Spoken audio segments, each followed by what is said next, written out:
Right, so hello and welcome back to Books and Things, and welcome to the 8th day of 2 weeks of Elizabeth Gaskell. Today we're going to be talking about her novella Mr. Harrison's Confessions.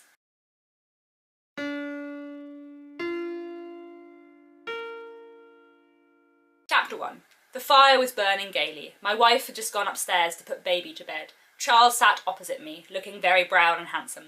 It was pleasant enough that we should feel sure of spending some weeks under the same roof, a thing we had never done since we were boys. I felt too lazy to talk, so I ate walnuts and looked into the fire, but Charles grew restless. Now that your wife has gone upstairs, Will, you must tell me what I've wanted to ask ever since I saw her this morning. Tell me about the wooing and the winning. I want to have the receipt for getting such a charming little wife of my own. Your letters gave the barest details, so set to it, man, and tell me every particular.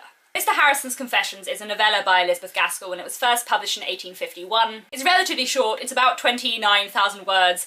It won't take you very long and it is absolutely worth the read. I have a great soft space in my heart for Mr. Harrison's Confessions. I adore it. I adore it so much. I loved it when I was 15 and I absolutely loved it rereading it earlier this year. It is a beautiful, adorable, hilarious, brilliant thing. For sheer enjoyment and hilarity, Mr. Harrison's Confessions is one of Elizabeth Gaskell's best. I think it is wonderful and beautiful and lovely, and it just makes me feel so warm inside. It follows a young man called Mr. Harrison. He is a newly qualified surgeon and he moves to this new town where he's got a position. He's taking on a practice, he's going to be seeing patients, very excited to be starting life on his own account. He soon finds that everyone in the town is very keen to make his acquaintance because there aren't that many people in the town, and especially there aren't that many men. Mr. Harrison is a lovely, delightful man, very kind to everyone, very keen for everyone to enjoy his company, but also a little bit naive and a little bit clueless, and sooner or later he begins to discover that several different women in the town are like expecting him to propose to them any day.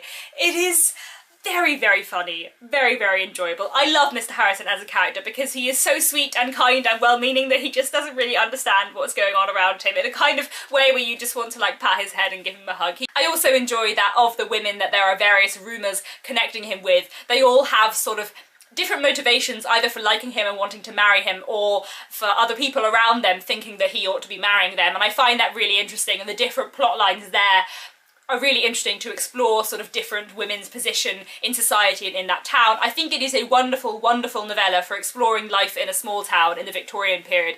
A bit like Cranford, it focuses a lot on gossip and scandal and divisions between neighbours and the way that words can spread, be misconstrued, and the way that people can so severely misunderstand you. But what I really love about Mr. Harrison's Confessions, I think, is that for all that it is a lovely, beautiful, tender, comic love story, it also has its moments of serious, it has its moments of poignancy. There are some nice moments of friendship and mutual understanding between Mr. Harrison and other people, as well as beautiful moments of love, and there are also some moving moments as well, and it also does explore what it's like to be a doctor in this kind of small town that is to a certain extent backward. What can happen when you have different opinions to other medical men in a small town like that, and how that can cause rifts and division, and how modern medicine and technical advances in medicine were often rejected by different people in different places of the Victorian period who didn't trust to such things. That is a theme I find really, really interesting in Mr. Harrison's Confessions, and although on the surface of it, it is a comic story, there is so much more to it beneath that, and it is a wonderful exploration of so many important themes, and also of a character who is just really enjoyable. It is rather high up in my Gaskell love for something so short, but I do think it's a wonderful, wonderful read, and is so